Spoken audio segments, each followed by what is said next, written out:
السلام علیکم dear listeners. جی جناب کہیے کیا حال احوال ہیں، کیسے ہیں آپ سب؟ دعا ہے امید ہے سب خیریت سے ہوں گے. الحمدللہ میں بھی خیریت سے ہوں. اور جی جناب ناول کی نیکسٹ ایپیسوڈ لے کر حاضر ہوں. ناول آپ سب کو کیسا لگ رہا ہے؟ آپ لوگ کامنٹ سیکشن میں بتاتے ہی نہیں ہیں. آپ کو پسند آ رہا ہے یا آپ بور ہو رہے ہیں، یہ سب چیزیں آپ بتاتے ہی نہیں ہیں. اور مجھے پھر بالکل بھی اندازہ نہیں ہوتا کہ میں جو وقت دے رہی ہوں، میں جو ریکارڈنگ کر رہی ہوں، تو یہ اس کا کوئی فائدہ بھی ہے یا نہیں ہے، آپ لوگوں کی دلچسپی بھی ہے یا نہیں ہے.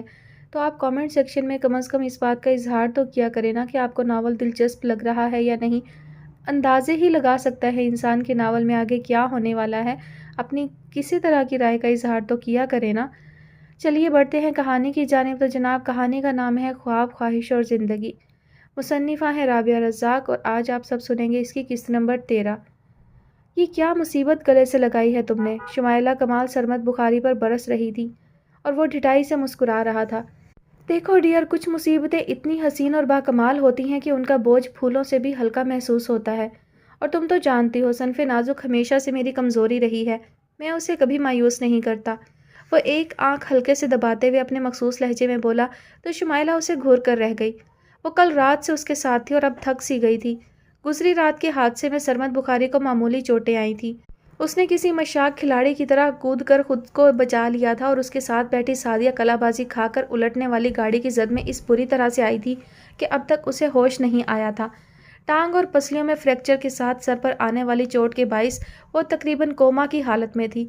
ڈاکٹرز نے تو امید ظاہر کی تھی کہ اگر وہ اگلے چند گھنٹوں میں ہوش میں آ گئی تو ٹھیک، ورنہ کوما کا دورانیہ طویل بھی ہو سکتا تھا. اس کا پورا وجود فی الوقت پٹیوں اور مانیٹرنگ مشینوں کے رحم و کرم پر تھا، جبکہ سرمد بخاری کو ڈسچارج کر دیا تھا. حادثے کے فوراً بعد سرمد نے شمائلہ کو اطلاع دی تھی. وہ اپنی ساری مصروفیات ترک کر کے اس کے پاس آ گئی تھی. سرمد بخاری کی گاڑی سے ٹکرانے والا شخص بھی شدید زخمی تھا اور اسی پرائیویٹ ہسپتال میں زیر علاج تھا جہاں سرمد بخاری جیسے لوگ ہی آ سکتے ہیں. اس کے ساتھ سرمد بخاری یہ ہمدردی نہ کرتا تو اتنے زخموں کے بعد اس کی زندگی کے دن تو گنے جا چکے تھے. تم تو ڈسچارج ہو گئے، اب اپنی لیلا کا کیا کرو گے؟ جلدی کوئی فیصلہ کرو. بغیر کسی مرض کے اسپتال کی فضا میں رہنا سب سے مشکل کام ہے.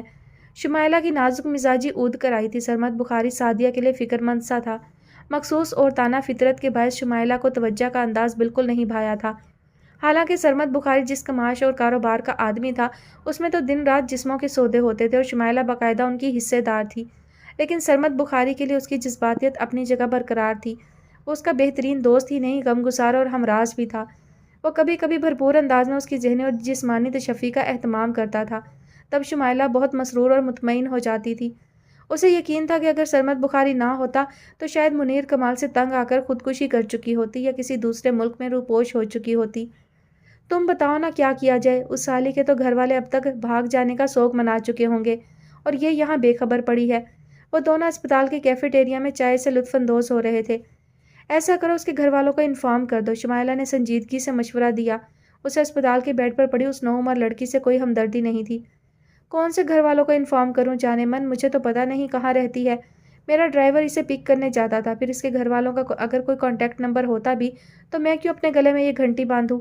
تمہیں پتہ ہے نا مڈل کلاس لوگوں کے ایشوز. وہ اس وقت بے رحم اور موقع پرست نظر آ رہا تھا. شمائلہ نے قدرے اطمینان کا سانس لیا. اسے انسانوں میں اچھے اوصاف ایک آنکھ نہیں بھاتے تھے. منیر کو پتہ ہوگا، وہ تمام معلومات جمع کر کے اپنے مشن کا آغاز کرتا ہے. اور یہ تو وہی لڑکی ہے نا جو ہماری پارٹی میں بے ہوش ہو گئی تھی. تم بھی پتہ نہیں کس کے چکر میں پڑے ہو. شمائلہ کی نخوت اور تضحیک کا انداز سرمد بخاری کے لیے نیا نہیں تھا. کاروباری آدمی ہو سرکار، گھاٹے کا سودا کبھی نہیں کرتا.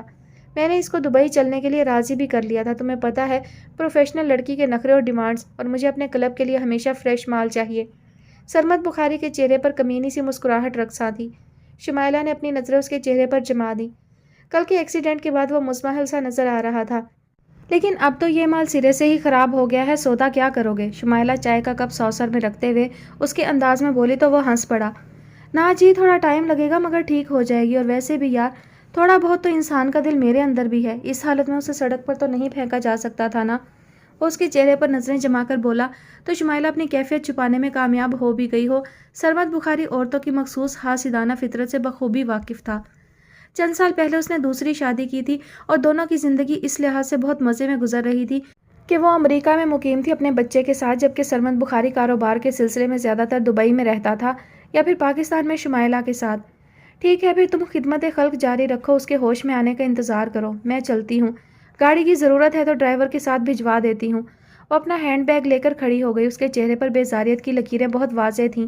سرمد نے اس کا ہاتھ تھام لیا۔ ایسا نہیں کرتے، میں جانتا ہوں تم میرے دل پر تنہا راج کرنا چاہتی ہو، اس میں بالکل انسان نہیں بسنے دینا چاہتی۔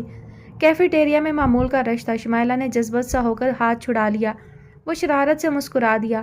بکواس مت کرو، میرے ساتھ گھر چلو اور اپنے کسی بندے کی ڈیوٹی لگا دو، اس کی دیکھ بھال کرنا تمہارا کام نہیں ہے۔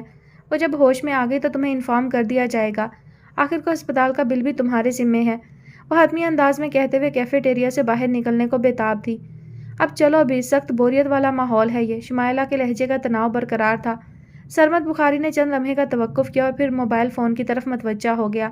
شمائلہ نے صحیح کہا تھا، وہ اپنے کسی بااعتماد بندے کی ڈیوٹی بھی تو لگا سکتا تھا اور پھر کسی نرس کی خدمات بھی لی جا سکتی تھی۔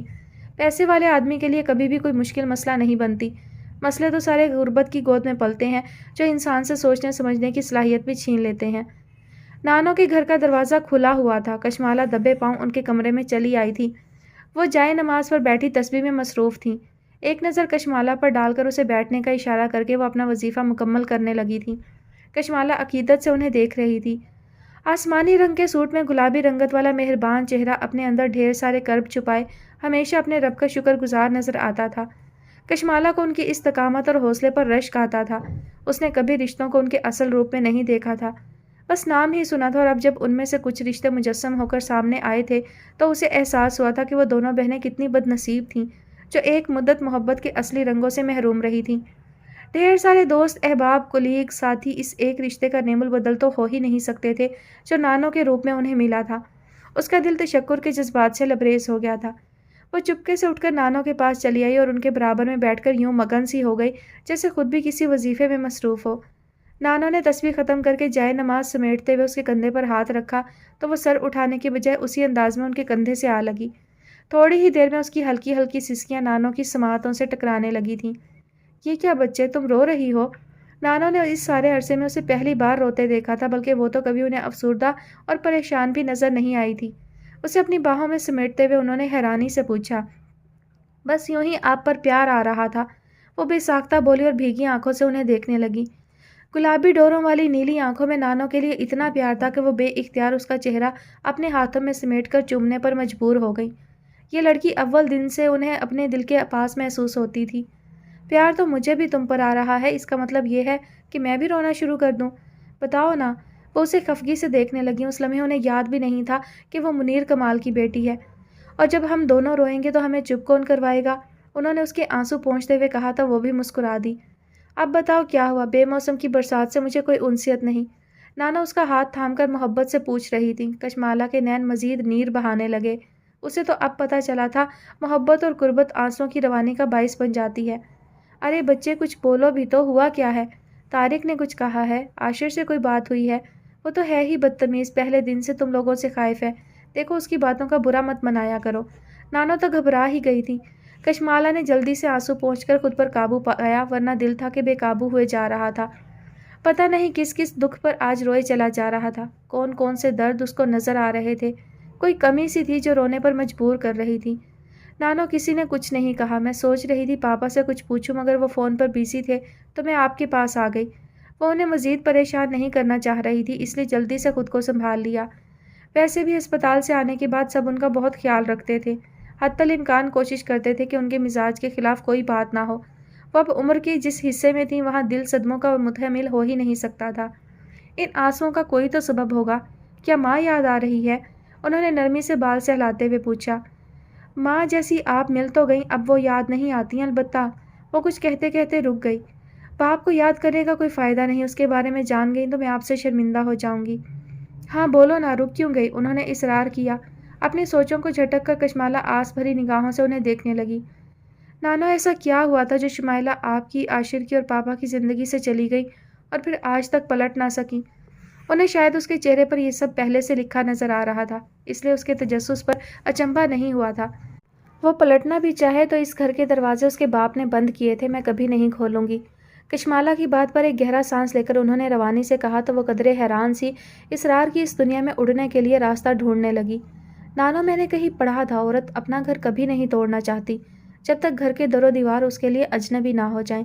وہ ہر حال میں سمجھوتا کرتی ہے، مگر جب اس کی عزت پر بن آئے تو پھر حالات بدل جاتے ہیں۔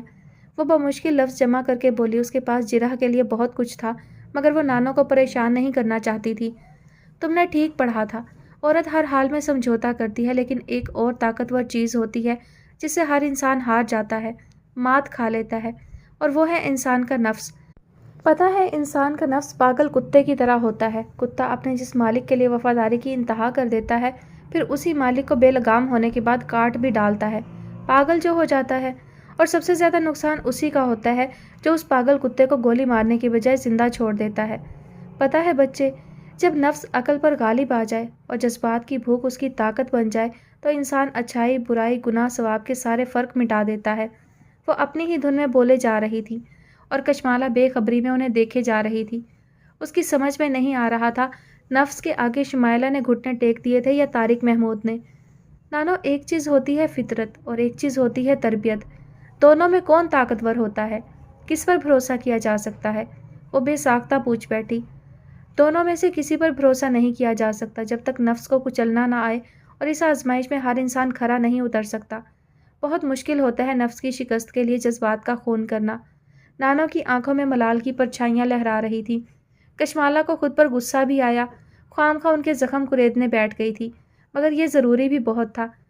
نانو، شمائلہ تو آپ کی بیٹی تھی، اس نے جھجک کر ان کا جملہ مکمل کیا۔ ہاں، اسی لیے اس کی فطرت جانتی تھی، اس لیے کبھی طارق کو قصوروار ٹھہرانے کا دل نہیں چاہا۔ جانتی تھی میری بیٹی کے نفس کا موز اور کتا کہاں تک اسے رسوا کر سکتا ہے، اس کی ذات کے شفاف شیشے کو گھل لگا سکتا ہے۔ انہوں نے صد مہری کی حد کر دی تھی۔ بے رحم آواز، تلخ لہجہ کشمالہ کو اجنبی لگا تھا۔ نانو اس وقت کسی اور ہی کیفیت میں تھیں، وہ بالکل روبوٹک انداز میں بول رہی تھیں۔ کشمالہ ناسمجھی کے عالم میں ان کو مستقل حیران نظروں سے دیکھ رہی تھی۔ تبھی وہ مسکرا دیں۔ اس کی مسکراہٹ کے پردے میں کتنے طوفانوں کی آہٹ تھی، کشمالہ کو صاف نظر آ رہا تھا۔ درد کے چاند کو راتوں کا ستم سہنے دو، وقت کی آنکھ سے کچھ اور لہو بہنے دو۔ اب میرے طرز تخاطب سے پریشاں کیوں ہو؟ میں نہ کہتا تھا کہ یارو مجھے چپ رہنے دو۔ اس دن شمائلہ بہت دنوں کے بعد ان سے ملنے آئی تھی۔ دونوں کے درمیان گزشتہ کچھ مہینوں سے سرد مہری کا آغاز ہو چکا تھا۔ ماں اپنی تربیت سے شرمندہ تھی اور بیٹی اپنی فطرت کے بے لگام گھوڑے کے آگے مجبور۔ وہ اسے سمجھانے کا مرحلہ ترک کرتے کرتے ہر بار اپنا ارادہ بدل دیتی تھی۔ انہیں امید نہیں تھی کہ ان کی اکلوتی اولاد اس حد تک آزمائش کا باعث ہوگی۔ امی، آپ اپنے الفاظ میں طارق کو سمجھائیں تو زیادہ بہتر ہوگا۔ میں اس کی غلام نہیں ہوں جو خواہ پہرے لگاتا ہے، بیوی ہوں اس کی۔ نیوی بلو کلر کی ساڑی پر ڈیپ گلے اور بے حد چھوٹی آستینوں والا بلاؤز ان کی لاڈلی اور بے تحاشا خوبصورت بیٹی نے زیبتن کیا ہوا تھا، لیکن ستم یہ تھا کہ اس لمحے ان کی اپنی نگاہیں جھکی جا رہی تھیں۔ تم پر پہرے تو طارق کو بہت پہلے لگانے چاہیے تھے، شکر ہے اسے اب عقل آ گئی۔ تم اس حلیے میں غیر مردوں کی نظروں کا امتحان بنو گی تو اس کی غیرت جاگے گی نہیں تو کیا ہوگا؟ ماں کے لہجے میں بیٹی کے باغیانہ انداز کے لیے کوئی نرمی اور ستائش نہیں تھی۔ انہوں نے جب شمائلہ کو طارق کے سنگ سرخ عروسی جوڑے میں نظر اتار کر رخصت کیا تھا تو اس وقت دل کی گہرائیوں سے دعا کی تھی کہ ان کی سہاگن بیٹی ہمیشہ اپنے شوہر کے لیے یوں ہی سجتی سنورتی رہے اور ان دونوں کو ایک دوسرے کے قرب میں سکون ملتا رہے۔ مگر یہ کیا؟ لگتا تھا دعائیں خلا میں معلق ہو گئی تھیں اور ان کی بیٹی اپنے رنگ و روپ کو گھن لگانے پر تل گئی تھی۔ طارق اور شمائلہ کے درمیان ذہنی فاصلہ تو شادی کے اوائل دنوں سے ہی محسوس ہو رہا تھا، لیکن انہیں یہ بھی اندازہ تھا کہ طارق بہت متحمل مزاج اور شمائلہ نادان ہے۔ طارق کا ساتھ اس کی قربت شمائلہ کی طبیعت کا لاابالی پن ختم کر دے گی، مگر ایسا ہوا نہیں تھا۔ طارق کی مردانگی اور شمائلہ کی نسوانیت کے درمیان مفاہمت کے بجائے جنگ کا آغاز ہو گیا تھا۔ وہ دونوں جب ہنی مون سے واپس آئے تھے تو شمائلہ کا منہ پھولا ہوا تھا۔ امی، طارق کا بس چلے تو مجھے ٹاٹ کا پردہ پہنا دے، توبہ ہے، اس کے ساتھ بازار جانا تو ایک مشکل ہے، لڑنے کھڑا ہو جاتا تھا ہر کسی سے۔ وہ اونچی آواز میں تبصرہ کر رہی تھی۔ بیگم محب عالم کے چہرے پر مسکراہٹ بکھر گئی۔ اپنی عورت کے معاملے میں حساس مرد ایسے ہی ہوتے ہیں، انہوں نے نرمی سے سمجھایا، مگر مجھے یہ سب برداشت نہیں ہے۔ اب میں ہر وقت ناک کی سیدھ میں دیکھ کر تو نہیں چل سکتی۔ وہ ذہنی دوریوں کا اسی دن اعلان کر چکی تھی۔ بیگم محب عالم کو یقین تھا کہ جس قدر طارق شمائلہ سے محبت کرتا ہے، وقت کے ساتھ اس کی شدت میں اضافہ رشتے کی ڈور کو مضبوط کرے گا، لیکن محض چند سالوں بعد وہ ان سے کہہ رہی تھی، مجھے طارق جیسے جذباتی اور شکی آدمی کے ساتھ نہیں رہنا، میں اپنی زندگی جینا چاہتی ہوں۔ بیگم محب عالم ساکت نگاہوں سے اپنی بیٹی کا دلکش چہرہ دیکھ رہی تھی، جس کی معصومیت وقت گزرنے کے ساتھ ختم ہو چکی تھی۔ اب وہ ایک پورا اعتماد، مضبوط اور بے خوف عورت کا چہرہ تھا، جس کی نگاہوں میں فطری حیا کے بجائے اپنے ہونے کا زوم ہلکورے لے رہا تھا۔ تمہیں کس نے روکا ہے جینے سے؟ تمہیں اندازہ ہے جو بات تم سوچ رہی ہو وہ ہماری نسلوں میں کبھی نہیں ہوئی؟ تم طارق سے الگ ہونا چاہتی ہو، جانتی ہو اس بات کا مطلب؟ انہیں اپنی آواز ہی اجنبی محسوس ہو رہی تھی۔ شمائلہ کے چہرے پر تو ملال کا کوئی رنگ نہیں تھا۔ ہاں میں جانتی ہوں اس بات کا مطلب، لیکن امی یہ میری زندگی ہے، مجھے خود کو نسلوں کی روایتوں پر قربان نہیں کرنا۔ مجھے زندگی ایک بار ملی ہے اور یہ زندگی میں ایک ایسے شخص کے ساتھ بالکل نہیں گزار سکتی جو اپنے آگے سب کو کیڑے مکوڑے سمجھتا ہے، جس کے پاس اپنی عیاشیوں کے لیے وقت ہی وقت ہے، لیکن بیوی بچہ گھر میں قید ہو کر رہیں، جو خود تو ساری دنیا گھومے پھرے اور بیوی صرف وقت ضرورت کام آئے۔ میں نے اس سے کہا تھا مجھے اپنے ساتھ بزنس میں شامل کر لو، مجھے کوئی نوکری کرنے دو، مگر نہیں، اس کی غیرت فوراً جاگ جاتی ہے۔ شمائلہ کے لہجے میں قطعاً کوئی لحاظ مروت نہیں تھی، کہیں سے بھی نہیں لگ رہا تھا کہ یہ وہی شمائلہ ہے جو نو عمری کی دہلیز پر قدم رکھتے ہی طارق کے گن گانے لگی تھی، جسے طارق اپنے خوابوں کا شہزادہ لگتا تھا، جس کے لیے وہ اپنی ساری کزنز سے جھگڑ پڑتی تھی، جو کسی کو بھی طارق کا نام نہیں لینے دیتی تھی۔ اسے طارق ہمیشہ سے ہی اپنی ملکیت لگتا تھا اور آج وہ کتنے اطمینان سے اس ملکیت سے دستبردار ہونے کو تیار تھی۔ بیگم محب عالم نے سر پیٹ لیا تھا۔ یہ تو ان کی تربیت نہیں تھی، ان کا خون نہیں تھی، یہ تو کوئی اور شمائلہ تھی جو ہر طرح کا لحاظ و مروت ختم کر کے کسی انجانے رشتے کا روپ لیے ان کے سامنے تھی۔ ساڑی کا پلو ڈھلک کر اس کی گود میں آن گرا تھا، جسم کے نشیب و فراز چست بلاؤز سے بے حد نمایاں ہو رہے تھے۔ ماں کی آنکھیں شرم سے جھک گئی تھی، مگر بیٹی کو حیا نہیں آئی تھی، وہ اسی کرو فر کے ساتھ کھڑی ہو گئی تھی۔ مجھے عاشر کے اسکول بھی جانا ہے، آپ طارق کو بلا کر اپنے الفاظ میں اسے سمجھائیں، اس نے نفیس سا پرس تھام کر کہا۔ نیوی بلو ساڑی کے باریک پلو سے اس کا شفاف بدن مرکری بلب کی طرح جگمگا رہا تھا۔ یہ سب شوہر کے لیے ہوتا ہے، اس کے سامنے ہوتا تب تو بہت اچھا تھا، مگر گھر سے عاشر کے اسکول تک جانے کتنی پرہوس نگاہیں اس کے وجود کی دلکشی سے محظوظ ہوتیں، اس کا احساس اسے قطعاً نہیں تھا۔ بیگم محب عالم کے لہجے میں تحکم سا آ گیا۔ بہتر ہے تم اسکول جانے سے پہلے اپنی کوئی شال لے لو یا کوئی ڈھنگ کا قمیض شلوار پہن لو، تمہارے کپڑے پریس ہوئے رکھے ہیں۔ اوہو امی، آپ بھی کیا دقیانوسی باتیں کرتی ہیں؟ جس سوسائٹی میں آپ کا داماد اٹھتا بیٹھتا ہے وہاں یہ معمول کی بات ہے۔ سوسائٹی میں اٹھنے بیٹھنے کا یہ مطلب بالکل نہیں کہ انسان اپنی قدریں بھول جائے، اپنے اصل سے شرمندہ ہونے لگے۔ بدلو اپنے آپ کو، تمہارے چلن اس گھر کی آبرو ہیں، تمہارے باپ کی شہر بھر میں عزت ہے، لوگ ان کے پاس بیٹھ کر تہذیب سیکھتے ہیں اور تم اس تہذیب کو دقیانوسیت کہہ رہی ہو۔ جاؤ، آئندہ میرے سامنے یہ رونا مت لے کر آنا، طارق صحیح کر رہا ہے تمہارے ساتھ۔ انہیں اچانک بہت سارا غصہ آ گیا تھا۔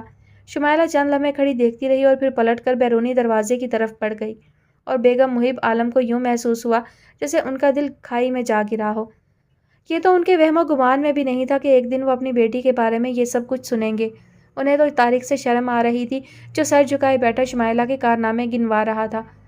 Dance academy? تمہارا مطلب ہے وہ رقص کی تربیت لے رہی ہے، وہ طوائفوں والے شوق اپنا رہی ہے، اور تم اسے لگام دینے کی بجائے مجھ سے آ کر معافی مانگ رہے ہو؟ وہ الٹا طارق پر ہی برس پڑی تھی۔ خالہ جان آپ بتائیے میں کیا کروں، کیسے اسے سمجھاؤں؟ شادی سے اب تک میں نے اس کی ہر چھوٹی بڑی خواہش پوری کی ہے۔ آپ جانتی ہیں اسے شادی کے بعد ہی میں نے بزنس میں اتنی ترقی کی ہے، میں نے اس کے نام پر عالیشان گھر بنوایا، میں اس کے ساتھ ہر جگہ گھومنے گیا، اس نے کہا میں جم جاؤں گی، میں نے کہا بالکل جاؤ، بندہ فٹ رہتا ہے، اس نے کہا مجھے یہ کورس کرنا ہے، وہ کورس کرنا ہے، میں نے کبھی نہیں روکا خالہ جان۔ خالہ جان آپ جانتی ہیں عاشر بھی من چاہا سودا نہ تھا، پھر میں نے دوبارہ تقاضا کیا تو اس نے نہیں مانا۔ میں کیا کروں، میں کیسے باندھوں اس رشتے کی ڈور میں؟ وہ جانے کیوں مجھ سے متنفر ہو گئی ہے، ہر بات پر شک، ہر بات طنز، میرا دل چاہتا ہے خود کہیں گھر سے چلا جاؤں۔ وہ تو رو دینے والی کیفیت میں تھا۔ بیگم محب عالم تھوڑے دن پہلے بیٹی کی شکایتوں کی لمبی فہرست سن رہی تھیں اور آج داماد فریاد کر رہا تھا۔ ان کی تو عقل ہی معاف ہو گئی تھی، سمجھ نہیں آ رہا تھا اس سارے تنازع میں وہ کس کا ساتھ دیں اور کس کو عقل کی راہ دینے کی کوشش کریں۔ طارق کی سب باتیں اپنی جگہ درست غلط شمائلہ بھی نہیں لگتی تھی۔ طارق فطرتاً پوزیسو ضرور تھا، یہ تو انہیں بھی پتا تھا، لیکن اس کا یہ مطلب بالکل نہیں تھا کہ وہ شمائلہ کو گھر میں قید رکھتا تھا۔ آئے دن تو ان کے گھر میں بزنس گیدرنگز اور پارٹیاں ہوتی رہتی تھیں، خود وہ دونوں کہیں نہ کہیں جاتے رہتے تھے، پھر کہاں سے وہ شکی اور ظالم تھا، یہ بات ان کی سمجھ میں نہیں آتی تھی۔ اس نے کبھی شمائلہ پر ہاتھ نہیں اٹھایا تھا، الٹا شمائلہ کی عادت تھی کہ وہ غصے میں آ کر چیزیں توڑنا شروع ہو جاتی تھی۔ طارق کے بازو اور سینے پر اکثر شمائلہ کے ناخنوں کے نشانات ہوتے تھے، جو اس بات کا ثبوت ہوتے تھے کہ وہ اکثر اس پر خونخوار بلی کی طرح جھپٹ پڑتی تھی۔ طارق اس کا غصہ ٹھنڈا کرنے کے لیے اس کو بازوؤں میں سمیٹ لیتا تھا، اسے رونے نہیں دیتا تھا۔ یہ ساری عادتیں تو طارق کی شخصیت کا حصہ تھیں۔ طارق کو انہوں نے خود پالا تھا، اتنا تو وہ جانتی تھی کہ آگ اور پانی کا یہ ملاپ کس کو اذیت سے دوچار کرتا ہوگا۔ وہ کہتی ہے میں نوکری کروں گی، اب آپ ہی بتائیے خالہ جان، میں کس کے لیے یہ سب کر رہا ہوں؟ دن رات کی محنت اپنے بیوی بچے کو سکھ دینے کے لیے، ان کی ہر خواہش پوری کرنے کے لیے ہی کر رہا ہوں، لیکن اسے لگتا ہے کہ مجھے اس کی ترقی سے جیلسی ہے۔ وہ بے بسی سے اپنا سر ہاتھوں میں جکڑ کر بولا۔ بیگم محب عالم تو خاموش اس کی صورت تک رہی تھی۔ اتنا سب کچھ ہو چکا تھا اور ہونے جا رہا تھا، انہیں آج پتہ چلا تھا۔ طارق آج پہلی بار اتنا کھل کر بولا تھا، ورنہ شمائلہ تو آئے دن شکایتیں کرتی رہتی تھی، جس پر طارق دھیمی سی مسکراہٹ کے ساتھ ٹالنے والے انداز میں کہتا تھا، خالہ جان آپ کو پتہ تو ہے یہ مشرق اور مغرب کی جوڑی ہے، ایک دوسرے کو اتنی آسانی سے جیتنے تو نہیں دیں گے۔ مگر طارق رشتے ہار جیت کے جذبے سے نہیں، اپنائیت اور ایک دوسرے کی خوبیوں وفاؤں کو تسلیم کرنے کے جذبے سے مضبوط ہوتے ہیں، ورنہ کھوکھلے رشتے تو بوجھ بن جاتے ہیں۔ طارق اکثر ان کی باتوں پر ایک گہری آہ بھر کر خاموش ہو جاتا تھا، جس پر انہیں محسوس ہوتا تھا وہ ان کی بات کو سمجھنا ہی نہیں چاہتا، لیکن سمجھ میں تو آج آیا تھا کہ وہ جس اذیت سے گزرتا تھا اس میں دوسرے کی بات خوامخواہ کا ڈھکوسلا ہی لگتا ہے۔ انہوں نے بے اختیار اس کے کندھے پر ہاتھ رکھ کر تسلی دی تھی، دیکھو طارق تم میرے بیٹے ہو، میں نے شمائلہ کو پیدا کیا ہے اور تمہیں پالا ہے، میں تم دونوں کے بارے میں اتنا جانتی ہوں نا، تم لوگ خود بھی اس سے باخبر نہیں ہو۔ مائیں اولاد کے اندر اتر جاتی ہیں، میں نے کبھی شمائلہ سے بیجا لاڈ نہیں کیا اور نہ ہی اب اس کی حوصلہ افزائی کرتی ہوں۔ میں جانتی ہوں اس کی فطرت میں سرکشی ہے، اسے وہ راستہ بہت پسند آتا ہے جس پر چلنا دشوار ہو، جسے احتیاطاً چھوڑ دینا چاہیے۔ خالہ جان میں نے ان سارے راستوں پر اس کے ساتھ چلنے کی کوشش کی ہے، گرنے نہیں دیا، آگے بڑھ کر سہارا دیا ہے، محض اس لیے کہ وہ میری احتیاط کو میری کمزوری نہ سمجھے۔ وہ بے ساختہ ان کی بات کاٹ کر بولا، اب جب کہ پانی سر سے اونچا ہو چکا تھا تو یہ ساری باتیں بے معنی لگ رہی تھیں۔ تمہیں پتہ ہے نا ان ساری باتوں کا اگر اس کے باپ کو پتہ لگ جائے تو وہ اس کے ساتھ ہم دونوں کو بھی گولی مار دیں گے۔ وہ عجیب مشکل میں گھر گئی تھی۔ میں جانتا ہوں، اسی لیے میں نے کوشش کی تھی کہ ان سارے معاملات کو خود ہینڈل کر لوں۔ میں نے تو یہ بھی سوچا تھا کچھ عرصے کے لیے لندن چلا جاتا ہوں شمائلہ اور عاشر کو لے کر، لیکن پھر آپ دونوں بھی تو اکیلے ہیں۔ ہماری فکر تم بالکل نہ کرو، ہم اکیلے ہیں تو اس کا مطلب یہ نہیں کہ تمہارے گھر کا تماشا بنتا رہے۔ تم جس طرح ہو سکے اپنا گھر بچاؤ، اپنی خوشیوں کو ہماری فکر میں خراب مت کرو۔ کیا ہو جائے گا، بیٹیاں بیاہ کر اکثر ملک سے باہر چلی جاتی ہیں، بیٹے الگ گھر لے لیتے ہیں، وہ ماں باپ مر تو نہیں جاتے، زندہ رہتے ہیں نا، اور ہم دونوں تو ابھی اپنا سب کچھ خود کر سکتے ہیں۔ ہماری فکر چھوڑو اور اپنے بیوی بچے کو اس ماحول سے نکالو۔ سب سے بہترین حل یہی ہے کہ وہ فی الحال اس ماحول سے دور چلی جائے، بات کی بات میں دیکھی جائے گی۔ بیگم محب عالم کے چہرے پر اطمینان پھیلنے لگا تھا۔ طارق نے ایک گہری سانس لے کر انہیں دیکھا اور کھڑا ہو گیا۔ اب آپ پریشان مت ہو، آپ بھی تو ہر چیز دل سے لگا کر بیٹھ جاتی ہیں، آپ بس عاشر کو اپنے پاس بلوا لیا کریں۔ ہمارے جھگڑوں میں اس کی شخصیت تباہ ہو رہی ہے، میں چاہتا ہوں کہ اسے آپ کی تربیت اور محبت سمیٹتی رہے۔ میری تربیت اور محبت میری اپنی اولاد نے لاج تو رکھی نہیں، اس کی اولاد پر کیا اثر کرے گی؟ خیر اللہ کی جو مرضی، عاشر کو اسکول کے بعد اب میرے پاس چھوڑ جایا کرو۔ ان کے چہرے پر تھکن کے آثار بہت واضح تھے۔ طارق کو اب ان کی فکر ستا رہی تھی، اس نے ماں کے روپ میں اپنی خالہ کو دیکھا تھا، وہ انہیں کبھی دکھ نہیں دے سکتا تھا، مگر قسمت ترپے تھی کہ ان کی سگی اولاد ان کے لیے آزمائش بنی رہے۔ صرف 2 دن کے بعد انہوں نے سنا تھا کہ شمائلہ منیر کمال کے ساتھ لاہور چلی گئی ہے۔ طارق کے روکنے، منع کرنے اور پابندی لگانے کے باوجود پیار سے سمجھانا تو بے سود ٹھہرا تھا۔ منیر کمال کی اکیڈمی کے لڑکے لڑکیاں لاہور کے کسی کلچرل شو میں حصہ لے رہے تھے اور شمائلہ انہیں لیڈ کر رہی تھی۔ 1 ہفتے کے اس پروگرام میں مختلف نوعیت کے رقص اور ڈرامے پیش ہونا تھا، جن میں منیر کمال پیش تھا۔ شمائلہ کو پہلی بار اپنے آپ کو ثابت کرنے کا موقع مل رہا تھا۔ شادی شدہ اور ایک بچے کی ماں ہونے کے باوجود وہ منیر کمال کے پرانے شاگردوں کو پیچھے چھوڑ گئی تھی۔ اس کا لچکدار جسم اور تازہ ادا سے بھرپور انداز باقاعدہ اعزاز شاعری کا عکاس کرتے تھے۔ منیر کمال کی ستائش بھری نگاہیں، ساتھی فنکاروں کے تعریفی جملے اور گلیمر سے بھرپور زندگی نے شمائلہ کو وہ سب کرنے پر مجبور کر دیا تھا جس کا محب عالم کے گھر میں تصور تک نہیں تھا۔ انہیں پہلی بار پتہ چلا تھا کہ ان کے گھر کی رحمت اب عوامی نگاہوں کی ملکیت ہو گئی تھی۔ وہ ساکت سے اپنی رفیق حیات کا چہرہ دیکھ رہے تھے، جن کے چہرے پر زلزلے کے آثار اس قدر واضح تھے کہ چند لمحوں کے لیے ان کے لب ہل ہی نہیں سکے۔ یہ کیسے ہو سکتا ہے شمائلہ اتنا بڑا قدم اٹھا لے؟ اس کی ہمت کیسے ہوئی شوہر کی رضا کے بغیر گھر سے باہر نکلنے کی؟ اس نے ایئرپورٹ سے فون کیا ہے، طارق کا تو آپ کو پتہ ہے، شمائلہ نے اس کی زندگی اجیرن کی ہوئی ہے اور وہ کچھ بولتا ہی نہیں۔ انہیں اس وقت طارق ہی کمزور لگا تھا، شمائلہ سے تو شاید نفرت سی محسوس ہو رہی تھی۔ نہیں، طارق کا کوئی قصور نہیں، عیب ہماری اولاد میں ہے، اسے کیوں دوشی ٹھہراتی ہو؟ میں بات کرتا ہوں شمائلہ سے، اسے فوراً واپس آنا ہوگا ورنہ اس کے بعد اس کی ہماری زندگیوں میں کوئی جگہ نہیں۔ وہ گرجتے برستے فون کی طرف بڑھ گئے تھے۔ دوسری طرف دروازے پر طارق محمود عاشر کے ساتھ کھڑا تھا۔ شمائلہ واپس نہیں آئی تھی، البتہ اس ہفتے کے سارے اخباروں میں لاہور کے کلچرل شو کو نمایاں کوریج ملی تھی۔ مختلف میگزینز میں شمائلہ اور اس کا گروپ سر ورق پر شائع ہوا تھا۔ یہ تمام میگزین اور اخبارات محب عالم کی لائبریری میں رکھے تھے۔ طارق ان کے سامنے سر جھکائے بیٹھا تھا۔ میں باضابطہ طور پر اپنی اس بیٹی کی سرپرستی سے دستبردار ہوتا ہوں۔ تم جو فیصلہ کرو ہم نہیں روکیں گے۔ ان کی نظریں ایک سٹیج رقاصہ کے نمایاں قد و خال پر جمی تھیں، جو چوڑی دار پاجامے اور چست پشواز میں خوب واضح ہو رہے تھے، اور ستم بالائے ستم اس کے پاؤں میں گھنگرو کی پازیب بھی بندھی ہوئی تھی۔ رشتوں کی بیڑیاں توڑ کر، عیاشی کے گھنگرو باندھ کر ہر خاص و عام کو محظوظ کرنے والی یہ حسین رقاصہ کوئی اور نہیں، محب عالم کی بیٹی اور راجہ طارق محمود کی من پسند بیوی تھی۔ انہوں نے اگلے لمحے تمام اخبارات اور میگزینز تار تار کر دیے تھے۔ طارق نے بمشکل انہیں روکا تھا، ورنہ شاید وہ اپنے آپ کو بھی نقصان پہنچا بیٹھتے۔ شمائلہ اس کلچرل ایونٹ میں شرکت کے بعد خوش و خرم واپس آئی تھی۔ راجہ طارق محمود نے تو اپنے گھر کے دروازے کھول دیے تھے، لیکن محب عالم نے اپنی ذات تک آنے والے ہر راستے کو بند کر کے گوشہ نشینی اختیار کر لی تھی۔ اب ان کے دروازے شمائلہ کے لیے نہیں، ان کی علمی و ادبی شخصیت سے فیض اٹھانے والے ہر بندے کے لیے بند ہو چکے تھے۔ طویل مشقت کے اختتام پر ان دونوں کے سر جھکے ہوئے تھے اور وہ خالی ہاتھ گھر میں داخل ہوئے تھے۔ سب کی نگاہیں گویا ان کی منتظر تھیں۔ صوفیہ کے چہرے پر تھکن سے زیادہ مایوسی اور پریشانی نمایاں تھی، بلکہ سفیر اب اس ساری صورتحال سے بیزار نظر آ رہا تھا۔ آدھی رات کا وقت تھا اور گھر کا ہر فرد جاگ رہا تھا۔ کچن میں کھانا پتیلیوں میں رکھا تھا اور روٹیوں کا ہاٹ پاٹ خالی تھا۔ نہ تو کسی نے پکانے کی زحمت کی تھی، نہ کسی کو بھوک لگی تھی۔ ایسا لگتا تھا جیسے آج شام ہی اس گھر سے کسی نے رخت سفر باندھا تھا۔ صوفیہ دھیرے دھیرے پانی کے گھونٹ حلق سے اتارتے ہوئے انہیں بتا رہی تھی، ہم نے سارے ہاسپٹلز دیکھ لیے، گورنمنٹ، سیمی پرائیویٹ، سبھی جگہ گئے، کہیں کچھ پتہ نہیں چلا۔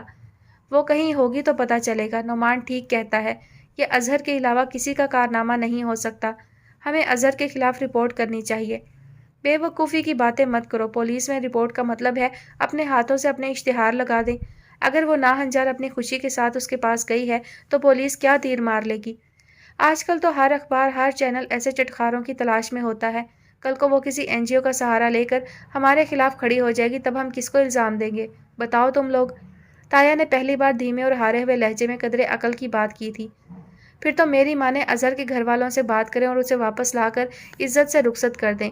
کالک تو مل چکی، اب مزید کیا بھلائی سوچیں ہم اس کے لیے۔ تائی نے بھی لقمہ ضروری سمجھا تھا۔ فہیم شاہ کے وجود میں بھی جنبش ہوئی تھی۔ چاچی نے آس طلب نگاہوں سے انہیں دیکھا۔ وہ ہمارے لیے مر چکی ہے، اس کے لیے رونے اور اس کی فکر کرنے کی کوئی ضرورت نہیں۔ آج نہیں تو کل لوگوں کو پتہ چل ہی جائے گا کہ اس گھر میں کیا تماشا ہو چکا ہے۔ ہم میں سے کوئی اظہر کے گھر والوں سے بات نہیں کرے گا۔ البتہ اظہر کی زندگی کی خیر نہیں، اب اس کا اور سعدیہ کا جنازہ ایک ساتھ اٹھے گا، یہ میرا آپ سب سے وعدہ ہے۔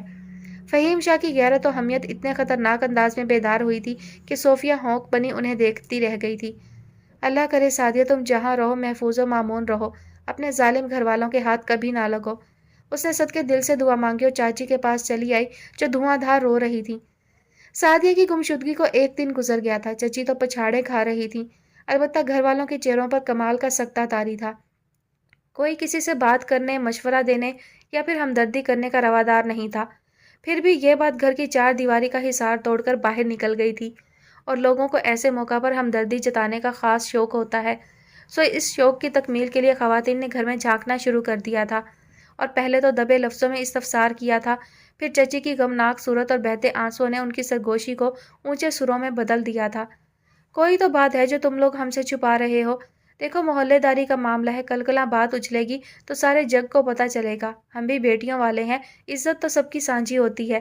صفدر کے ابا کہہ رہے تھے سارا محلہ تم لوگوں کے ساتھ ہے، بس اس منوے لڑکے کا پتہ بتا دو جس کی پٹی پڑھ کر سعدیہ ایسی غلطی کر بیٹھی۔ خالہ زیتون کو بظاہر کچھ نہیں پتا تھا، مگر باخبر اتنی تھی ان سے کوئی بات چھپی ہوئی نہیں تھی۔ ان کا چہرہ تو غم و اندوہ کی تصویر بنا ہوا تھا، لیکن آنکھیں پراسرار انداز میں گھر کے کونے کھدرے تلاش کر رہی تھیں، گویا سعدیہ کو قتل کر کے کہیں دفنا دیا گیا ہو۔ چچی نے ایک تل ملاتی ہوئی نگاہ خالہ زیتون پر ڈالی، جن کو وہ عام حالات میں مجبوراً ہی سلام کا جواب دیتی تھیں۔ اس وقت وہ ہمدردی کی آڑ میں تاک تاک کر حملے کر رہی تھیں، اور چچی کبھی ان کو تو کبھی گھر کے داخلی دروازے کو گھورنے لگتی۔ دیکھو زیتون، محلے داری کا معاملہ ہم بھی جانتے ہیں، سعدیہ کوئی ہم سے پوچھ کر نہیں گئی جو ہمیں پتا ہوگا کہ وہ اس وقت کہاں ہے اور کس کے ساتھ ہے۔ یہ بات تم بھی اچھی طرح جانتی ہو، جوان اولاد کو گھر میں قید کر کے نہیں رکھا جا سکتا۔ میں نے تمہاری بیٹیوں کی زبان بھی دیکھی ہے، زیادہ اس مسئلے کو اچھالو گی تو سوچ لو گند تمہارے گھر تک بھی جائے گی۔ تائی کو لحاظ اور مروت سے کوئی سروکار نہیں تھا، وہ خالہ زیتون کی بیٹیوں کے کرتوت بھی کہہ دیتی تو کیا فرق پڑتا۔ خالہ زیتون ان کو اچھی طرح جانتی تھیں، بلکہ دونوں خواتین ایک دوسرے کو اچھی طرح جانتی تھیں۔ سال ہر سال ایک دوسرے کے ساتھ رہنے کے باوجود دلوں کی عداوت موقع ملتے ہی ضرور عیاں ہو جاتی تھی۔ دونوں گھروں کی دیواریں ملی ہوئی ہونے کی وجہ سے کچھ چھپا بھی نہیں رہتا ہے، اس لیے ہمدردی اور پڑوسیوں کے حقوق کی آڑ میں ایک دوسرے کے لتے لینے کا موقع ہاتھ سے کوئی جانے نہیں دیتا تھا۔ آئے ہائے نسرین، تم تو سدا کی میری دشمن ہو، میری بیٹیوں کا کیا قصور جو انہیں گھسیٹ رہی ہو؟ تمہارے گھر کا معاملہ ہے، تم خود نپٹو، ہمیں کیا ضرورت ہے تم سے ہمدردی کرنے کی؟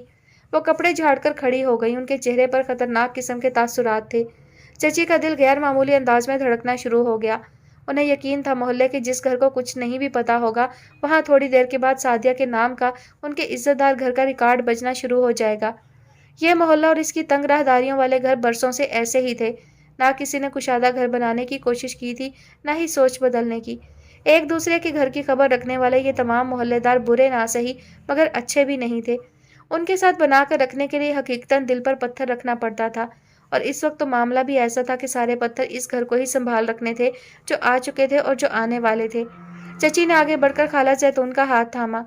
خالہ غصہ کیوں ہوتی ہو؟ کیا تمہارے گھر کا معاملہ ہم سے الگ ہو سکتا ہے جو تم ہمیں الگ کر رہی ہو؟ ہم تو اتنے پریشان ہیں کہ کچھ سمجھا ہی نہیں دے رہا، کیا کریں؟ معاملہ بیٹی کا ہے، تم بھی جانتے ہو، کسی سے کہہ سکتے ہیں نہ مدد مانگ سکتے ہیں۔ وہ شرم سار سی تھی، خالہ زیتون کے سینے پر اوس کے قطرے پڑنے لگے۔ تو یوں صاف صاف کہو نا کہ سعدیہ گھر سے چلی گئی ہے، یہ تمہاری بھاوج تو پہیلیاں بجھوانے کے لیے بیٹھی ہے۔ انہوں نے ایک کٹیلی سی نگاہ تائی پر ڈالی جو اپنے پان دان میں سے چھالیاں تلاش کر رہی تھی۔ میرے منہ نہ ہی لگو تو بہتر ہے۔ وہ بھی سوا سیر تھیں۔ خالہ زیتون اس بار پرتعیش انداز میں باہر نکلنے کے بجائے چچی کے پاس جم کر بیٹھ گئی تھیں۔ اب ذرا کھل کر بتاؤ، کب گئی ہے اور کون مردود ہے جس نے یہ ہمت کی؟ انہیں پوری کہانی جاننے سے دلچسپی تھی۔ چچی بے بسی سے اپنے بال نوچ کر رہ گئی۔ ان کا بس نہیں چل رہا تھا خود پر مٹی کا تیل ڈال کر آگ لگا لے، کم از کم ان کھوج لگاتی نگاہوں سے تو چھٹکارا ملتا۔ خالہ زیتون وہ کسی کے ساتھ گئی نہیں ہے، بس ناراض ہو کر اپنی لاہور والی خالہ کے گھر چلی گئی ہے۔ ابھی ان کا فون آیا تھا۔ اصل میں ہماری سعدیہ ضدی بھی تو بہت ہے نا، چچا نے اسے کسی بات پر ڈانٹ دیا تھا۔ اس سے پہلے کہ چچی کچھ کہتی، صوفیہ نے اچانک اتنے اعتماد اور روانی سے یہ ساری کہانی بیان کی تھی کہ ایک لمحے کو تائی بھی گڑبڑا کر رہ گئی۔ صوفیہ انہیں نگاہوں ہی نگاہوں میں خاموش رہنے کا اشارہ کرتے ہوئے چچی کے پاس اور خالہ زیتون کے پاس پورے اہتمام سے بیٹھ گئی تھی۔ چچی کی نگاہوں میں سوال کے ساتھ حیرت بھی تھی، وہ نظر انداز کر گئی۔ آپ اپنی بہن کو فون کر لیں، وہ بھی ناراض ہو رہی تھی، چلیں ابھی۔ اس نے انہیں ہاتھ سے پکڑ کر اٹھایا۔ خالہ زیتون حق دق سی صورتحال کو بدلتے ہوئے دیکھ رہی تھی۔ وہ تو کسی دلچسپ مزیدار چٹخارے دار کہانی کی تلاش میں بیٹھی تھی، لیکن یہاں صوفیہ نے تو لمحوں میں ان کے اشتیاق پر پانی پھیر دیا تھا۔ انہیں یہ بھی یقین تھا کہ صوفیہ کی باتوں میں اتنی صداقت نہیں ہے، لیکن لمحے ہاتھ سے نکل گئے تھے۔ صوفیہ کسی جلاد کی طرح محسوس ہو رہی تھی۔ انہیں مجبوراً اس جگہ سے اٹھنا پڑا جہاں تھوڑی دیر پہلے وہ پھسکڑا مار کر بیٹھی تھی۔ صوفیہ کی نگاہوں میں صاف صاف لکھا تھا کہ وہ یہاں سے چلی جائیں، سو اب انہیں جانا ہی تھا، کیونکہ تائی اور چچی بھی ان کی طرف متوجہ نہیں تھی۔ چچی کے چہرے پر تو ہلکا سا اطمینان ہلکورے لے رہا تھا، جبکہ تائی متجسس انداز میں صوفیہ کو دیکھ رہی تھی، جیسے اس کے لفظوں کی صداقت کو پرکھ رہی ہوں۔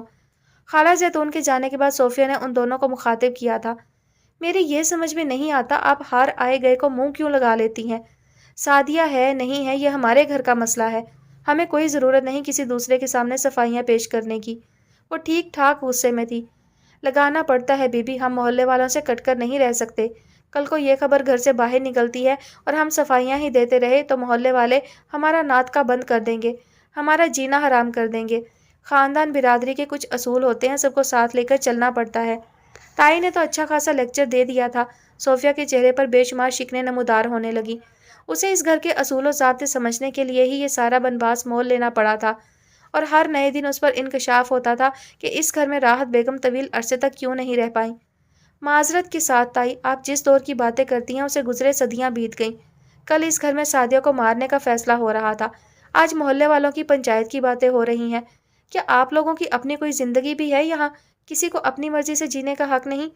اس نے آخری لمحے میں خاص طور پر چچی کو دیکھا تھا، جن کی بیٹی بے جا ضد اور گھٹن زدہ ماحول سے فرار حاصل کرنا چاہتی تھی۔ جسے اس گھر میں رہنا اس لیے مشکل لگتا تھا کہ نہ ماں نہ باپ کوئی بھی اس کا اچھا دوست نہیں تھا۔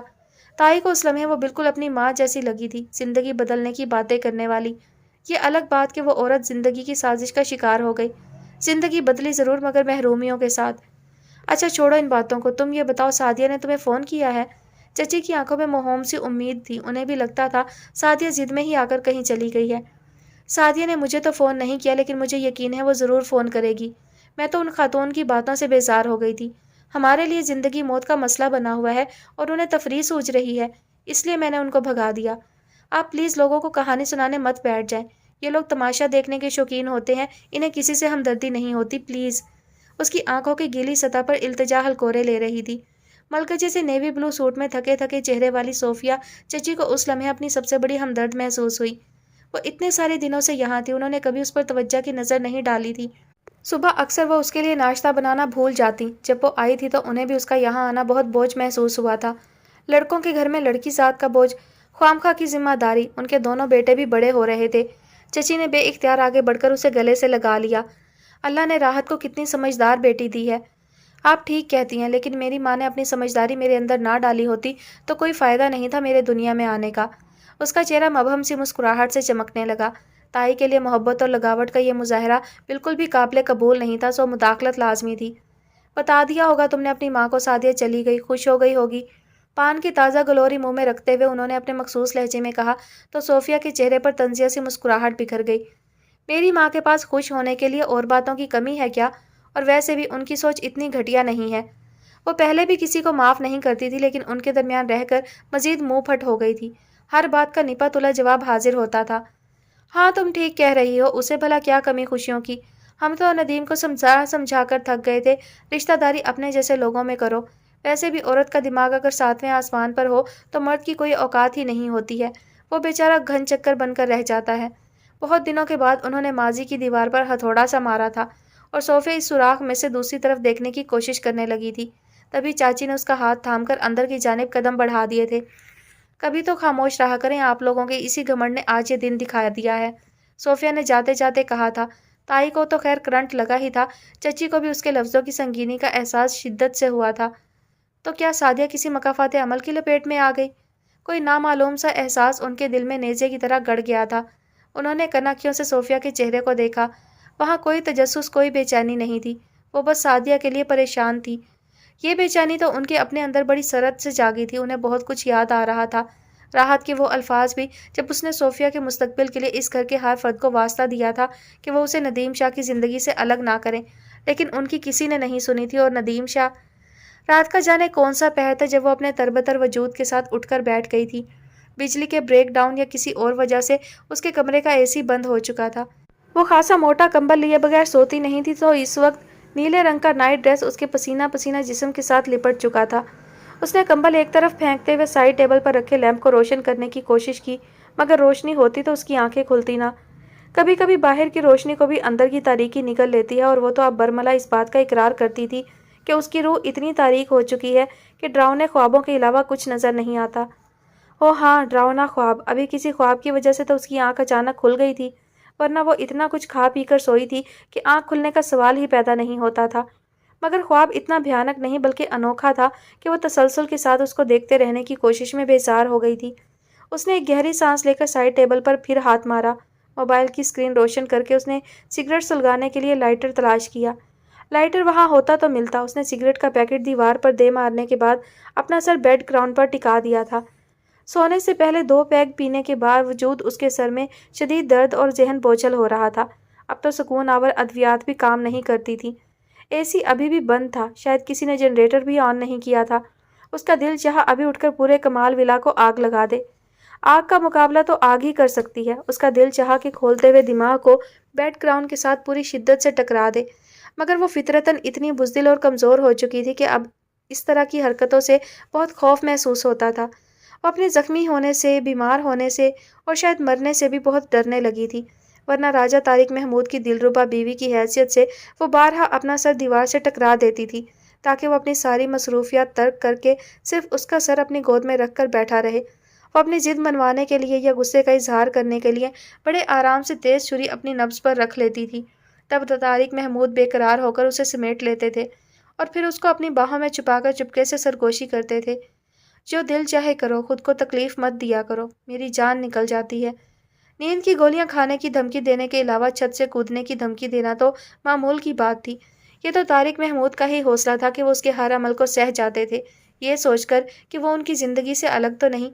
شاید اسی لیے وہ جب ان کی زندگی سے الگ ہوئی تو اسے اپنی زندگی کی قدر و قیمت کا احساس ہوا۔ اسے پتہ چلا کہ اگر وہ گہری کھائی میں بھی کود رہی ہوگی تو کوئی اسے بچانے والا نہیں ہوگا، اور منیر کمال تو شاید دھکا دینے کے بعد ہاتھ جھاڑتا ہوا واپس ہو جائے گا۔ وہ جھرجھری سی لے کر کھڑی ہو گئی۔ رات کے اس پہر یہ سوچوں کا عفریت جانے کیوں آن لپٹا تھا۔ اس نے بوجھل قدموں کے ساتھ آگے آ کر کھڑکی کے پردے ہٹائے۔ شیشے کے اس پار بھی اندھیرا ہی تھا۔ اسے ایک مدت بعد عاشر خواب میں نظر آیا تھا، اور اتنا ہی نظر آیا تھا جتنا وہ چھوڑ کر آئی تھی۔ گھنیرے بالوں سے ڈھکا ہوا سر جھکائے وہ تو بس چلتا ہی جا رہا تھا۔ اف، یہ اندھیرا تو جان لے لے گا، پلیز عاشر رک جاؤ، آگے مت جاؤ۔ وہ اسے پوری شدت سے پکارتی ہے، مگر وہ اس کی پہنچ سے اتنا دور جا چکا ہوتا ہے کہ اس تک شاید اس کی آواز نہیں پہنچتی۔ وہ بے اختیار اس تاریک سڑک پر اس کے پیچھے بھاگتی ہے، اسے پکارتی ہے، تبھی اس کا سفید آنچل کسی چیز میں اٹک کر پھٹ جاتا ہے۔ وہ اس کی پرواہ کیے بغیر عاشر کی طرف بھاگتی ہے، جو کسی معدوم ہوتی روشنی کے نقطے کی طرح اس کی آنکھوں سے اوجھل ہوئے جا رہا ہوتا ہے۔ عاشر! وہ پھر پکارتی ہے، اسے اپنی صدا کی بازگشت سنائی دیتی ہے۔ وہ لڑکھڑا کر گرتی ہے کیونکہ آنکھوں کے آگے سوائے دھند کے کچھ نہیں ہوتا۔ تبھی اس کا ذہن بیدار ہو جاتا ہے اور وہ ہڑبڑا کر اٹھ بیٹھتی ہے۔ عاشر میرے بیٹے، وہ بے اختیار رونے لگتی ہے۔ تم مجھے اب خواب میں آ کر تنگ کرو گے، میری بے روح مامتا سے احتساب کرو گے۔ اس کی آنکھوں کا پانی اوس کے قطروں کی طرح شیشے کی ٹھنڈی دیوار سے بہنے لگتا ہے۔ عاشر مجھے تم بہت یاد آتے ہو، پلیز میرے پاس آ جاؤ، مجھے تمہاری ضرورت ہے۔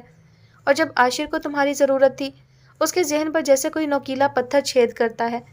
میری قسمت میں یہ سب لکھا تھا، تمہاری قسمت میں یہ دوری لکھی تھی۔ وہ یکدم خود کو احتساب کے کٹہرے سے باہر لے آتی ہے اور سزا کے کٹہرے میں قسمت کو کھڑا کر دیتی ہے۔ تبھی آسمان کی وسعتوں میں چھپی تقدیر اسے مسکرا کر دیکھتی ہے۔ واہ ری عورت، تجھے زندگی نے سب سے زیادہ اعزاز بخشے، ماں، بہن، بیٹی، بیوی اور پھر عورت ہونے کا اعزاز، زندگی سے زندگی کو تخلیق کرنے کا اعزاز۔ کیا کچھ نہیں تیرے پاس، مگر زندگی سے فریب کرتے ہوئے قسمت کو دوش دینے کی ادا بھی صرف تیرے ہی حصے میں آئی ہے۔ رات کے آخری پہر آوازوں کے ہجوم سے گھبرا کر اس نے عاشر کا موبائل نمبر ملا لیا تھا۔ کتنے سکون سے موبائل بند کر کے سو رہا تھا۔ اسے یہ فکر اور پرواہ ہی نہیں تھی کہ رات کے کسی پہر اس کی ماں بے چین ہو کر اسے فون کر سکتی ہے۔ لیکن وہ اس بات کی پرواہ کیوں کرتا؟ ماں نے کون سا اس کی پرواہ کی تھی؟ کیا ماں اس کی پرواہ کرنے کے لیے آدھی رات کو کبھی اٹھ کر بیٹھ جاتی تھی؟ کبھی نہیں۔ کیا ماں اسے اپنے سینے سے لپٹا کر کبھی لیٹی؟ شاید کبھی نہیں۔ کیا ماں نے اپنی ساڑی کے لچکیلے بے شکن پلوں کی پرواہ کیے بغیر اسے بے اختیار سے باہوں میں سمیٹا، اس کے ماتھے، چہرے، گالوں پر والہانہ پیار کی مہر ثبت کی؟ شاید کبھی نہیں۔ پھر کیسے وہ آج بدلے میں وہ سب کچھ چاہتی تھی اور اس نے کبھی دیا نہیں تھا؟ اس کے اندر مستقل تکرار ہو رہی تھی۔ آج ایک مدت کے بعد اس کے دل و دماغ میں جنگ سی چھڑی ہوئی تھی، جس کی وجہ کم از کم اس کے نزدیک رات کا یہ خوفناک تاریک پہر، لائٹ کا بے وقت چلے جانا، جنریٹر کا آن نہ ہونا اور شاید اس کے پسندیدہ مشروب کی بوتل کا خالی ہونا تھا۔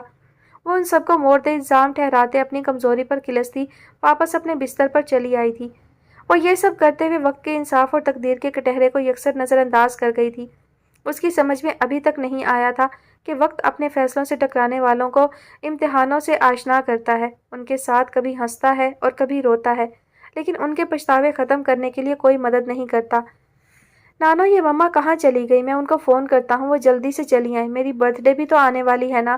پپا کو بھی یاد نہیں شاید؟ وہ ان کی گود میں سر رکھے لیٹا ہوا تھا، جو اس کی بوتل کبھی تکیے پر تو کبھی اس کے منہ میں اوندھی ہو جاتی۔ وہ بے تحاشا باتونی تھا، خاص طور پر اپنی نانی کے ساتھ زمانے بھر کے قصے سنانے کے لیے ہر وقت تیار۔ وہ بھی تو اس کی خاص دوست تھی، تمام فرمائشیں پوری کرتی تھی۔ بس یہ ماں والی فرمائش کچھ بس سے باہر ہو چلی تھی۔ اس کے گھنیرے بالوں میں گردش کرتا ہاتھ اچانک ہی تھم گیا تھا۔ شمائلہ کو لاہور گئے 1 ہفتہ ہو چکا تھا۔ اس کی صرف اتنی خیر خبر تھی جس کا شہرہ شہر بھر میں تھا، باقی وہ کچھ نہیں جانتی تھی کہ شمائلہ کہاں ہے، کب آئے گی اور آئے گی بھی یا وہاں سے کسی اور پروگرام کی مہمان بننے چلی جائے گی۔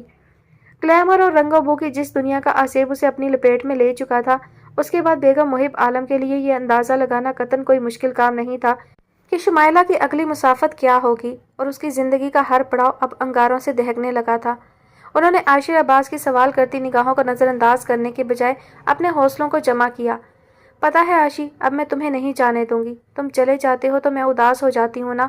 چھوڑو اپنی ممی پاپا کو، اب بس تم اپنی نانوں کے بیٹے ہو، ٹھیک ہے نا؟ انہوں نے اس کے پھولے پھولے گالوں پر نرمی سے بوسہ دیتے ہوئے رشتے کی مضبوطی کا یقین دلایا۔ مگر نانوں پھر پپا کو رات کو ٹھنڈک کون دے گا؟ اس کی معصومیت بھرے استفسار پر وہ نہال سی ہو گئی تھی۔ اگر انہیں اپنی ٹھنڈک لینی ہوگی تو روز ملنے آ جایا کریں گے۔ ہم تو اپنے دل کا سکون کبھی ان کو نہیں دیں گے۔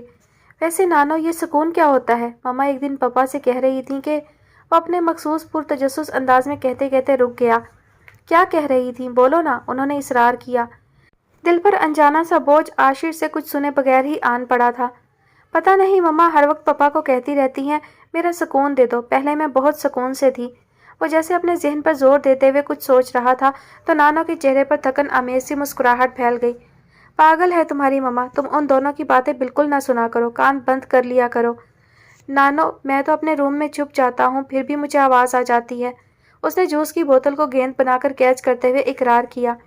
اسی لیے تو اب ان کے پاس تمہیں نہیں جانے دوں گی۔ انہیں تو احساس نہیں کہ ان کی بے سروپا باتوں کا بچے کی سوچ پر کیا اثر ہوگا۔ وہ بڑبڑاتے ہوئے اٹھ کھڑی ہوئی تھی۔ عاشر نے ان کا پلو تھام لیا تھا۔ نانو، آپ مما کو فون تو کریں نا، کیا وہ میری برتھ ڈے مس کر دیں گی؟ اس کی آنکھوں میں ماں سے محبت کا سچ ہلکورے لے رہا تھا۔ ان کے دل پر چوٹ سی پڑی تھی۔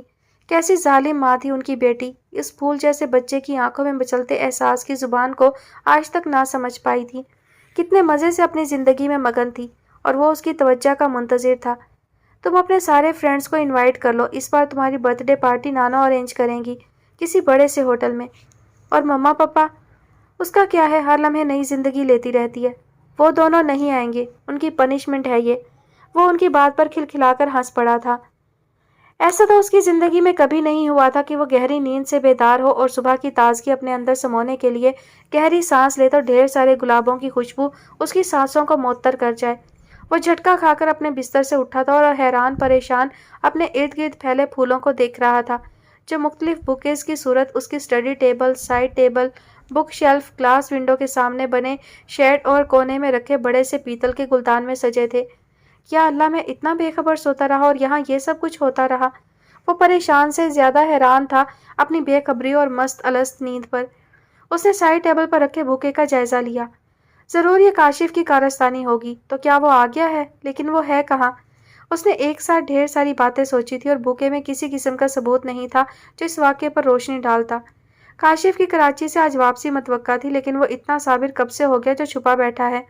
اس سے پہلے باقی بوکیز کا جائزہ لیا جاتا اس نے واش روم جانا مناسب سمجھا۔ اب بے چینی کے ساتھ پیٹ میں بھی درد شروع ہو چکا تھا۔ ہاتھ منہ دھو کر بالوں کو ہاتھوں سے سنوارتے ہوئے وہ پھولوں کو بھول کر اپنے چہرے کا جائزہ لے رہا تھا۔ شیو اور بال دونوں خاصے بڑھ چکے تھے۔ کل نانو نے بھی احساس دلایا تھا، تب اسے ان کے پیچھے سے ایک اور مدھم مگر مضبوط آواز بھی آئی تھی۔ آسم، کچھ دن اور چلیں گے۔ اس نے بے نیازی کا مظاہرہ کرتے اس وقت تو نظروں کا زاویہ بدل لیا تھا، لیکن اس وقت سوچ کا دھارا بہت اچانک اس آواز کی طرف منتقل ہو گیا تھا۔ تو کیا یہ کارستانی کشمالہ صاحبہ کی ہے؟ وہ تیزی سے پلٹا تھا، دروازہ کھول کر باہر آیا تو پھول ہی نہیں، پھول والی بھی سامنے کشن کے سہارے بڑے استحقاق سے صوفے پر براجمان تھی۔ سرخ رنگ کے کرتا شلوار میں اس کی سنہری رنگت زرد گلابوں کی طرح بے حد نمایاں محسوس ہو رہی تھی۔ نانو آپ کو مس کر رہی تھی، میں نے سوچا آپ کو جگا دوں۔ دروازہ نوک کیا تو خود بخود کھل گیا۔ اس نے بڑے مزے سے وضاحت کی تھی۔ عاشر کی نظر پھر پھولوں پر چلی گئی۔ میں صبح نماز کے بعد دروازہ کھول دیتا ہوں۔ نانو کو اگر کام ہوتا ہے وہ میرے کمرے میں آ کر یہاں میرے پاس لیٹ جاتی ہیں اور میرے جاگنے کی منتظر ہوتی ہیں۔ آج انہوں نے آپ کو کیسے بھیج دیا؟ حیرت کی بات ہے۔ وہ کندھے اچکا کر ڈریسنگ ٹیبل کی طرف آ گیا۔ سب کچھ نقص سے درست تھا، پھر بھی وہ ستائشی انداز میں دیکھنے لگی اس کو۔ وہ ذرا بھی پھولوں کی شوخی اور خوشبو سے متاثر نہیں لگ رہا تھا۔ کشمالہ دل ہی دل میں اپنے حوصلے کو داد دینے لگی جس نے اپنی آزمائش کے لیے اس آنی مرد کو چنا تھا۔ یہ تو آپ نانو سے ہی پوچھیے گا، لیکن کیا میرے آنے سے آپ ڈسٹرب ہو گئے ہیں؟ اس نے معصومیت کا مظاہرہ کرتے ہوئے پھولوں کی طرف اشارہ کیا تھا۔ کیا رات کو کوئی آیا تھا؟ سوال سے زیادہ لہجہ اہم تھا، کچھ جتانے والا، اپنا آپ منوانے والا۔ عاشر چند قدم چل کر اس کے سامنے آ گیا۔ وہ یکدم کھڑی ہو گئی، اس کے لمبے چوڑے وجود کے مقابل اپنے آپ کو کمزور اور بے بس محسوس کرتے ہوئے۔ لیکن ملال اس لیے نہیں ہو رہا تھا کہ وہ پہلے دن سے اس کے مضبوط وجود کو اپنا صاحبان مان چکی تھی، اس لیے اس وقت بھی اطمینان کی پرکیف لہریں غیر محسوس طریقے سے رگوں پہ میں سرایت کر گئی تھیں۔ دیکھیے کشمالا، مجھے بالکل عادت نہیں ہے اپنی زندگی میں کسی کی مداخلت کی سوائے نانوں کے۔ میں کسی کا حکم یا تشویش برداشت نہیں کر سکتا۔ عاشر اپنے ٹھنڈے ٹھار لہجے میں وہ سب کچھ اسے باور کرانے کی کوشش کر رہا تھا جو پچھلے کئی دنوں سے وہ محسوس کر رہا تھا، بلکہ پہلی ملاقات سے آج تک بہت کچھ محسوس ہوا تھا جسے نظر انداز کرنے میں مشکل تو ہو رہی تھی، مگر ایسا کرنا بہت ضروری تھا۔ کشمالا یا کوئی اور، ابھی اس کی زندگی میں کسی کی گنجائش نہیں تھی۔ ابھی تو وہ خود منتشر کسی پناہ کی تلاش میں تھا، کسی کو کیا سہارا دے سکتا تھا؟ اور پھر کشمالا؟ ہرگز نہیں۔ یہی تو وہ زنجیریں تھیں جو راجہ طارق محمود یعنی اس کے سگے باپ کو اس تک آنے سے روکتی تھیں۔ وہ بھلا کیسے اس زنجیر کو اپنے گلے کا ہار بنا لیتا؟ اس نے ایک سرد سی نگاہ کشمالا پر ڈالتے ہوئے اپنے تنفر کا اظہار کیا اور پلٹ کر پھولوں کی طرف اشارہ کیا۔ وہ جان چکا تھا اچھی طرح کہ یہ کشمالا کے سوا کوئی نہیں ہو سکتا۔ آپ یہ سب لے جا سکتی ہیں، مجھے یہ سب کچھ اچھا نہیں لگتا۔ اس سے زیادہ کشمالا کی برداشت نہیں تھی۔ وہ اسے بہت سخت جملے کہنا چاہتی تھی، اس کے غرور کو اپنے وقار سے توڑنا چاہتی تھی، مگر اچانک ہی نانوں کی بہت ساری کہی انکہی باتیں ذہن کے کسی گوشے سے اود کر سامنے آ گئی تھی۔ عاشر کا اپنی ماں پر اعتبار نہیں رہا تو وہ کسی غیر عورت کو کیسے مان دے گا؟ اس نے ماں باپ کی لڑائیوں کو منطقی انجام تک پہنچتے دیکھا تھا۔ وہ بچپن میں جوان ہو گیا تھا اور جوانی وہ بڑھاپے کی طرح گزار رہا ہے۔ پتہ نہیں کیا ہوگا میرے بچے کا۔ کشمالا کی سماعتوں میں نانوں کی آواز اور آنکھوں کے سامنے ان کا نم چہرہ گھوم رہا تھا۔ وہ کچھ کہتے کہتے رک گئی، وہ جاتے جاتے پلٹ گئی۔ وہ اپنے سامنے کھڑے اس بے پناہ مضبوط شخص پر برستے برستے خاموش ہو گئی۔ اور ایسا تو زندگی میں پہلی ہی بار ہوا تھا جب اس نے اپنے مزاج اور دماغ کی مرضی کے خلاف کچھ کام کیے تھے، بغیر پچھتاوے اور تھکن کے۔ دل تھا کہ اس کے حوصلوں کی دیوار کو توانائی دیے جا رہا تھا۔ وہ بے ساختہ مسکرا دی۔ ضبط کے کڑے مراحل اس کا چہرہ سرخ کر گئے تھے۔ جان تو عاشر بھی گیا تھا وہ یہ ریاضت کیوں کر رہی ہے۔ کشمالوں کو اس سمندر میں اترنے کے لیے کتنے دریاؤں کو عبور کرنا تھا، اندازہ اسے بھی اچھی طرح ہو چکا تھا۔ Happy birthday to you Ashir Abbas, اس نے ذرا توقف کر کے اس کی نظروں کی سرد مہری اور بے حسی کی پرواہ بالکل نہ کرتے ہوئے پورے جذب سے کہا۔ لہجہ بے حد دوستانہ تھا۔ تب چونک کر اس نے کیلنڈر کی طرف دیکھا تھا۔ 8 مارچ۔ اوہ، تو یہ قصہ تھا۔ سرخ گلابوں کی خوشبو سے کمرہ اب تک مہک رہا تھا۔ عاشر صاحب، اگر آج کسی کی بھی سالگرہ ہوتی اس گھر میں تو میں اس کا اہتمام ایسے ہی کرتی۔ پھولوں سے زیادہ کوئی چیز قیمتی نہیں، خوشی کے اظہار کے لیے۔ آج کے دن آپ کا دنیا میں آنا ہم سب کے لیے خوشی اور سکون کا باعث ہے۔ وہ بالکل اس طرح بول رہی تھی جیسے ریڈیو پر خبریں پڑھ رہی ہو۔ عاشر کے چہرے پر بھولی بھٹکی سی مسکراہٹ آ گئی۔ یہ مشینی انداز اور جملے عاشر کی سرد مہری اور بے حسی کے جواب میں تھے۔ وہ کھلکھلا کر ہنستا یا اس کی باتوں پر قہقہہ لگاتے ہوئے اسے اپنی مسرتوں میں شامل ہونے کی نوید دیتا، یہ تو کشمالا کی زندگی کی سب سے بڑی تمنا بن گئی تھی۔ تھینکس بمشکل عاشر کے لبوں سے نکلا تھا۔ اب پھر مسکرانے کی باری کشمالا کی تھی۔ میں نے کہا نا عاشر کہ یہ اہتمام آپ کے لیے نہیں ہے۔ آج کسی کی بھی سالگرہ ہوتی تو ایسا ہی ہوتا۔ مجھے اس گھر کے سناٹے، اس میں پھیلے ہوئے جمود سے وحشت سی ہونے لگی ہے۔ میرا دل چاہتا ہے جس طرح اس گھر میں قیمتی چیزوں کی بہتات ہے، اسی طرح اس کے در و دیوار زندگی کے بھاگتے دوڑتے ہنستے مسکراتے لمحوں سے آشنا ہو جائیں۔ مسکرانے میں کنجوسی، بات کرنے میں کنجوسی، خوش ہونے میں کنجوسی، یہ بھی کوئی زندگی ہے؟ وہ اب اس کے مقابل نہیں کھڑی تھی، نہ ہی اس کی نظروں کے حصار میں تھی، اس لیے جم کر بول رہی تھی۔ کوئی تو میری مدد کرے اس جمود کو توڑنے میں۔ بہت مشکل سے زندگی ملتی ہے جینے کے لیے، اسے اذیت ناک بنانے کے بجائے آسان بنانا چاہیے۔ بہت دنوں بعد اسے کھل کر بولنے کا موقع ملا تھا۔ عاشر چند لمحے اس کی پشت پر پھیلے سنہری بالوں کو دیکھتا رہا اور پھر بڑی سنجیدگی سے گویا ہوا۔ آپ واپس کب جا رہی ہیں؟ واپس؟ مجھے واپس کہاں جانا ہے؟ وہ اسے اب مکمل بے بس کرنے کا ارادہ کر چکی تھی۔ تھوڑی دیر پہلے والی عزت افزائی کا بدلہ تو ہو چکا تھا، اب تھوڑا سا اور حساب کتاب باقی تھا۔ نانو اور خولا بازار تک گئی تھی اور ان کی غیر موجودگی میں اسے اتنی لمبی چوڑی بحث کا موقع مل گیا تھا جس کے لیے وہ اس خوشگوار صبح کی بے حد مشکور تھی۔ خدیجہ اور اس کے شوہر کی بھی شکر گزار تھی جس کی مدد سے یہ پھولوں کا ڈھیر یہاں تک پہنچا تھا، اور اب شام کو کیک سیلیبریشن کا پروگرام تھا۔ کاشف بھی تھوڑی دیر میں پہنچنے والا تھا، جبکہ طارق محمود تو شام کی تقریب کے مہمان خصوصی تھے۔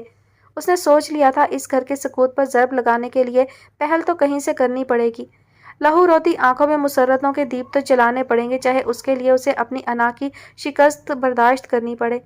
سو وہ اس وقت بھی یہی کر رہی تھی۔ کمرہ بھینی بھینی خوشبو سے مہک رہا تھا۔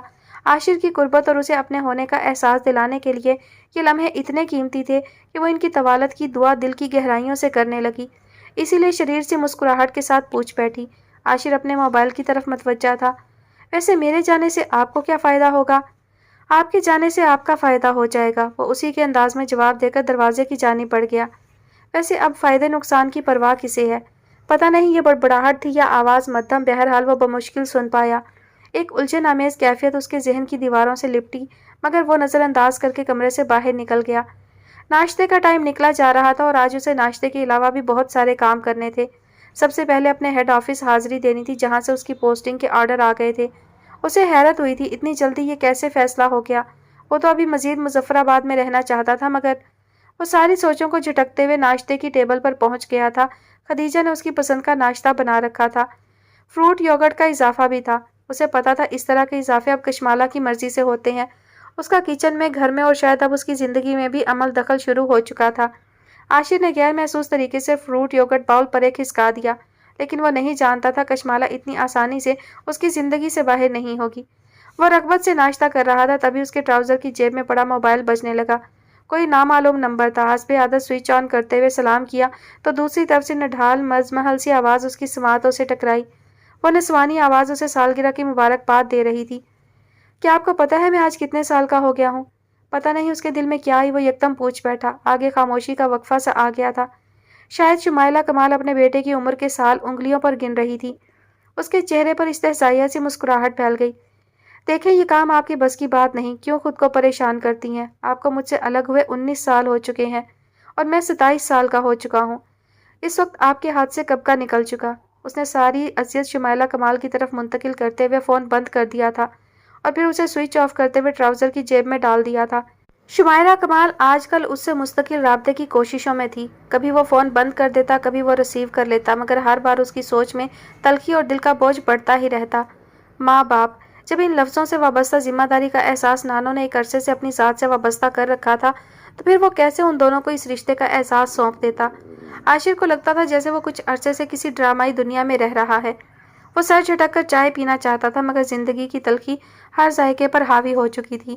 اوپر سے فروٹ یوگرٹ کے لیے اصرار کرنے والی بھی اس کے سامنے آ گئی تھی۔ وہ تپ کر کھڑا ہو گیا تھا۔ آپ سب لوگ میری زندگی میں کیوں انٹرفیئر کر رہے ہیں؟ وہ چیخا نہیں تھا، لیکن دہاڑا ضرور تھا۔ کشمالہ 2 قدم پیچھے ہٹ گئی۔